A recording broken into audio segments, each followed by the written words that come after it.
నమస్తే, welcome to ఆధ్య TV. నేను బాలు. కర్ణుడి చావుకి 1000 కారణాలు అన్నట్లుగా స్వతహాగా కర్ణుడు చాలా మంచివాడు అయినప్పటికీ కూడాను దుర్యోధనుడి చెంతకు తన ఉనికిని కాపాడుకోవడం కోసం దుర్యోధనుడి చెంతకు చేరాడు కర్ణుడు. దాంతో దుష్ట చతుష్టయంలో ఒకడిగా కర్ణుడు మిగిలిపోయాడు. కానీ స్వతహా కర్ణుడు చాలా దానకర్ణుడు, పేరులోనే దానం చేస్తున్నాడు కాబట్టి దానకర్ణుడు అన్నారు. కానీ ఎవరికి ఆపద వచ్చినా ఆ దానగుణం తను విడిచిపెట్టలేదు. కానీ తనకి ఆశ్రయం కల్పించి ఒక రాజ్యాన్ని ఇచ్చిన కారణంగా దుర్యోధనుడి పక్కన ఉండడం కారణంగా ఆ దుష్ట చతుష్టయంలో కర్ణుడు చేరాడు. దాని యొక్క పర్యవసానమే ఏదైతే మహాభారత యుద్ధ సమయంలో కర్ణుడికి చావు రావడం, ఆ చనిపోయే సమయంలో కూడా తన దానగుణాన్ని బయట పెట్టుకున్నాడు. అది కర్ణుడు గొప్పతనం. ఇప్పుడు కర్ణుడి గురించి ఎందుకు అని ఒకసారి మాట్లాడుకున్నట్లయితే, ఈ కర్ణుడి తీరే ఉన్నది ఏపీ రాష్ట్ర ప్రజల యొక్క వైఖరి, ఏపీ రాష్ట్ర ప్రజల యొక్క తీరు, లేకపోతే ఏపీ రాష్ట్ర ప్రజల యొక్క వాళ్ళ యొక్క దుస్థితి అంటామా, లేకపోతే వాళ్ళ దౌర్భాగ్యం అంటామా, అట్లా ఉంది. స్వతహాగా ఏపీలో ఉన్నటువంటి వనరులు ఎక్కడా ఉండవు, ఏపీలో ఉన్నటువంటి పంట పొలాలు ఎక్కడా ఉండవు. సంవత్సరానికి 3 పంటలు పండేటువంటి ఏపీ రాష్ట్రంలో ఇవాళ కరువు తాండవిస్తూ ఉంది. రైతులకు ఆపన్న హస్తంగా ఉండాల్సినటువంటి ప్రభుత్వాలు రైతులకి ఆపన్న హస్తాన్ని అందివ్వలేకపోతున్నాయి. గతంలో తీసుకున్నట్లయితే రాష్ట్రం విడిపోయిన తర్వాత రాష్ట్రానికి మనకి ప్రత్యేక హోదా ఇవ్వడం గురించి కొన్ని ప్రణాళికలు, ఏదైతే కొన్ని నామ్స్ ఉంటాయి, ఇదిగో ఇట్లా ఉంటే మీకు ప్రత్యేక రాష్ట్ర హోదా వస్తుందని చెప్పేసి సెంట్రల్ గవర్నమెంట్ అప్పట్లో కొన్ని నామ్స్ ఏవైతే ప్రొఫార్మా ఉందో దాంట్లో 3 పంటలు పండేటువంటి రాష్ట్రంగా ఆంధ్రప్రదేశ్ రాష్ట్రం ఉంది. కాబట్టి ప్రత్యేక హోదా ఇవ్వలేమంటూ ఆ రాష్ట్రం విడిపోయిన తర్వాత కేంద్రం అప్పట్లో మనకి ఏపీ రాష్ట్రానికి మొండి వైఖరి చూపించింది. అదే విషయంగా దాని తర్వాత అనతి కాలంలోనే తెలుగుదేశం పార్టీ తర్వాత జగన్ ప్రభుత్వం వచ్చిన తర్వాత ఎస్పెషల్లీ అమరావతి రైతుల పరిస్థితి మరీ దౌర్భాగ్య పరిస్థితిగా చేరుకున్నది.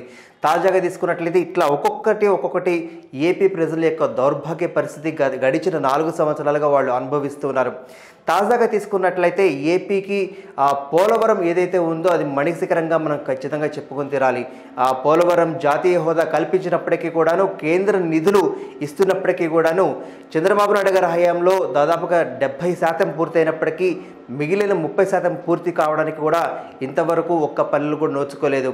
అప్పటికి కేంద్ర నిధులకు సమకూరుస్తున్నప్పటికీ కూడాను కేంద్రం మొన్న ఒక మాట చెప్పింది. రాష్ట్రం ఏమడిగిందంటే, మాకు నిధులు సరిపోవట్లేదు, నిధులు పెంచండి అంటూ అడిగింది.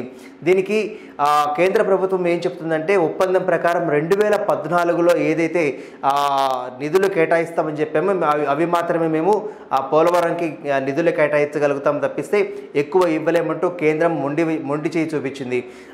దాని తర్వాత కాలంలో మొన్న మధ్య అంబటి రాంబాబు గారు ఒక ప్రెస్ మీట్ పెట్టి దాని క్యాఫర్ డ్యామ్ మొత్తం పోయింది అని, వర్షాలు పడితే ఆ వర్షాలకి కారణం కూడా చంద్రబాబు నాయుడే కారణం, అప్పుడు క్యాఫర్ డ్యామ్ సరిగ్గా కట్టకపోవడం వల్ల మొత్తం చాలా వరకు దానికి బీట్లు వారిందనో లేకపోతే రకరకాల కారణాలు పెట్టి చూపించి దాని యొక్క కాస్ట్ని పెంచే ఇది వాళ్ళు ప్రయత్నం చేశారు. తెలుగుదేశం పార్టీ అయిపోయిన తర్వాత మళ్ళీ YS Jaganmohan Reddy YCP party వచ్చిన తర్వాత అప్పటి టెండర్లు ఎవరైతే ఉన్నారో దాన్ని కాదని వాళ్ళలో లొకలొకలు ఉన్నాయని చెప్పేసి రివర్స్ టెండరింగ్ పేరుతో మళ్ళీ రీటెండర్స్ పిలిచి మళ్ళీ ఎక్కువ కాస్ట్కి మళ్ళీ రీటెండర్లు వేయటము. అయినప్పటికీ కూడాను పెద్దగా ఏమి పోలవరం పనుల్లో పెద్దగా పురోగతి మనం ఇంతవరకు చూడలేదు. ఎందుకంటే పోలవరం అనేది మనకి ఖచ్చితంగా కొన్ని వేల ఎకరాలకి పంట పొలాలను ఇస్తుందని చెప్పేసి భావించినప్పటికీ కూడాను తెలంగాణలో తీసుకున్నట్లయితే కాళేశ్వరం ప్రాజెక్ట్ తీసుకున్నట్లయితే 1 కోటి ఎకరాలకు నీళ్లు ఇస్తారని చెప్పి దాన్ని పూర్తి చేసినటువంటి కేసీఆర్ గారు మనం చూస్తున్నాం. వాళ్ళకి జాతీయ హోదా ఇవ్వనప్పటికీ కూడాను రాష్ట్ర ప్రభుత్వం వాళ్ళ ఖజానా నుంచి ఖర్చు పెట్టుకొని కాళేశ్వరం పూర్తి చేసిన వైఖరి మనం చూసాం. మరో పక్కన తెలుగుదేశం పార్టీ హయాంలో ఉన్నప్పుడు జగన్మోహన్ రెడ్డి కేంద్రం నిధులు ఇవ్వకపోతే ఏమైంది, మీ సొంత డబ్బులతో రాష్ట్ర ఖజానా నుంచి డబ్బులు పెట్టి పోలవరం పూర్తి చేయలేకపోయారంటూ ప్రశ్నించిన జగన్మోహన్ రెడ్డి మరి ఇప్పుడు తన ప్రభుత్వం వచ్చిన తర్వాత 4 ఏళ్ళు గడిచిపోయినాయి. గతంలో ఉన్నటువంటి నీటిపారుదల శాఖ మంత్రిగా ఉన్నటువంటి అనిల్ కుమార్ యాదవ్ అసెంబ్లీలో చాలా వ్యంగ్యంగా 1%, 2% అంటూ వ్యంగ్యంగా ఉన్నటువంటి మాట్లాడినటువంటి వైఖరి మనం చూస్తున్నాం. అంటే ఏపీ ప్రజల మీద ఎంత కక్ష సాధింపు చర్యలతో జగన్మోహన్ ప్రభుత్వం ఉందో చూస్తున్నాం. ఈ కర్ణుడికి ఏపీ ప్రజలకు సారూప్యం అదే చెప్తున్నాను నేను. స్వతహాగా మంచివాడైనప్పటికీ కూడాను చెడ్డవాళ్ళ యొక్క సాన్నిహిత్యంతో తన యొక్క చావును తెచ్చుకున్నట్టుగా అట్లాగే జగన్మోహన్ రెడ్డి అతని యొక్క ఎమ్మెల్యేలు మంత్రులు వీళ్ళ యొక్క పరిపాలనలో ఏపీ ప్రజల పరిస్థితి చాలా దౌర్భాగ్యకరంగా ఉందని చెప్పాలి. అటు బ్యూరోక్రాట్స్ కావచ్చు, ఉద్యోగస్తులు కావచ్చు, పెన్షనర్స్ కావచ్చు, ఎవరికి చూసినా కానీ సకాలంలో రోజుల్లో ఉద్యోగాలు రాకపోవడం, లేకపోతే సకాలంలో జీతభత్యాలు లేకపోవడం, రైతులకి నిన్న తీసుకున్నట్లయితే మా వరికి మొక్కలు చేసినాయి, మొలకలు చేసినాయంటే నేనేం చేయమంటావంటూ ఒక మంత్రి అనే మాటలు మనం చూస్తున్నాం. అంటే మనకి ఆపదలో ఉన్నది అని ఆదుకోండిరా బాబు అని చెప్పేసి మంత్రుల దగ్గరకో లేకపోతే ఎమ్మెల్యేల దగ్గరికి వెళ్తుంటే పట్టించుకునే వైఖరి ఇవాళ ఏపీ ప్రజలు ఆ దౌర్భాగ్య పరిస్థితి మనం చూస్తున్నాం. 1200 రోజుల పైచిలుకు నుంచి ఏపీ రాజధాని రైతుల యొక్క నిరాహార దీక్ష చూస్తున్న ఎంతోమంది ఆడవాళ్లు పాదయాత్రలు చేస్తున్న కనికరం చూపించినటువంటి వైఎస్ జగన్మోహన్ సర్కారు మనం చూస్తున్నాం. సో ఈ యొక్క జగన్ పరిపాలన యొక్క వీళ్ళ నీడలో ఏపీ ప్రజల యొక్క దౌర్భాగ్య పరిస్థితి ఎట్లా ఉందని ఖచ్చితంగా రాబోయే రోజుల్లో కనీసం దీని గురించి మార్పు రావాలని ఆశిస్తూ, ఇకనైనా ఒకవేళ ప్రభుత్వం మారితే ఏపీ ప్రజల యొక్క అదృష్టవంతులు అవుతారు. ఒకవేళ లేకపోతే ఇప్పటికీ కూడా కళ్ళు తెరవకపోతే ఏపీ ప్రజలు రాబోయే రోజుల్లో మళ్ళీ ప్రభుత్వం మార్పు కనుక లేకపోతే ఖచ్చితంగా ఇంకా ఎక్కువగా ఇబ్బందులు పడే అవకాశం ఉందని ఖచ్చితంగా ఇటువంటి సందర్భాలు మనకు తెలియజేస్తూ ఉన్నాయి. మరో పక్కన తీసుకున్నట్లయితే లా అండ్ ఆర్డర్ సంబంధించి తీసుకున్నట్లయితే ఎక్కడైనా టీడీపీ పార్టీ వాళ్ళు కావచ్చు, లేకపోతే స్థానికంగా ఉన్నటువంటి వాళ్ళు ఏదైనా మాకు అన్యాయం జరిగిందని పోలీస్ స్టేషన్స్కి వెళ్తే ఆ కేసులు తీసుకునేటువంటి వైఖరి మనం చూస్తూ ఉన్నాం. టీడీపీ పార్టీ వాళ్ళైతే గుర్తించి మరీ వెంటాడి మరీ వాళ్ళ మీద అక్రమ కేసులు బనాయించడం, లేకపోతే ఆ టీడీపీ నేతలకు సంబంధించి వాళ్ళు ఏం చేసినా చెప్పినా వాళ్ళపైన కేసులు పెట్టి వాళ్ళని ఆ పోలీస్ స్టేషన్స్లో రిమాండ్కి తరలించడం, ఇట్లాంటి ఎన్నో సంఘటనలు మనం చూస్తున్నాం.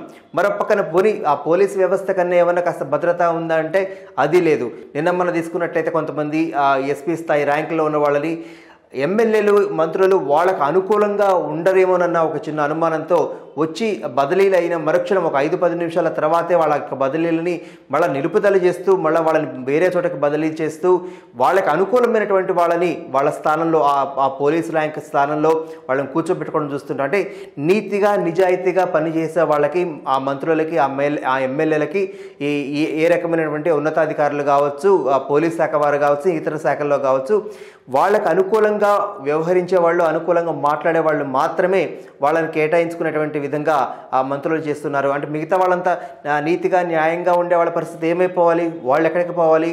అంటే అవినీతికి వ్యతిరేకంగా గళమెత్తుతారని అనుకున్నప్పుడు వాళ్ళపైన ఇటువంటి చర్యలు తీసుకోవడం అనేది హేయంగా ఉంటుంది. నిన్న మొన్న తీసుకున్నట్లయితే ఒక హైకోర్టుకు సంబంధించినటువంటి ఒక కమిషనర్ ర్యాంకులో ఉన్నటువంటి వాళ్ళని ఒక ఎస్ఐ స్థాయి వాళ్ళు దూషించడం మనం చూస్తున్నాం. సాక్షాత్ హైకోర్టు దీనికి కలగ చేసుకొని సుమోటగా అతని పైన కేసు పెట్టండి, అసలు ఎంత ధైర్యం ఉండకపోతే ఒక పోలీసు ఒక కోర్టులోకి సంబంధించి జోక్యం చేసుకుంటారంటూ సుమోటగా ఒక కేసును తీసుకోవడం. అంటే ఇటు పక్కన లా అండ్ ఆర్డర్ తీసుకున్నా కానీ సరిగ్గా వ్యవస్థ లేదు. మరో పక్కన వాలంటరీ వ్యవస్థ వచ్చిన తర్వాత ప్రజలకి, ఎమ్మెల్యేలకి, ఎంపీలకి సంబంధం ఏదైతే ఉంటుందో అది లేకుండా పోయింది. అంటే కంప్లీట్గా వాలంటరీ వ్యవస్థ పైన ఇప్పుడు ప్రభుత్వం ఆధారపడిందని అనుకోవచ్చు. అంటే ఒక ప్రజలకి కనెక్టివిటీ ఉన్నటువంటి ఎమ్మెల్యేలకు సంబంధం లేదు, ఒక పక్కన రైతులకి లేదు, ఉద్యోగస్తులకి భద్రత లేదు. ఎన్ని రకాలుగా చూసుకున్నప్పటికీ కూడాను ఏపీ యొక్క ప్రజల దౌర్భాగ్య పరిస్థితిని మనం చూస్తున్నాం. రాబోయే రోజుల్లో కనీసం ఈ దౌర్భాగ్య పరిస్థితి మారి కనీసం మంచి రోజులు రావాలని ఆశిద్దాం.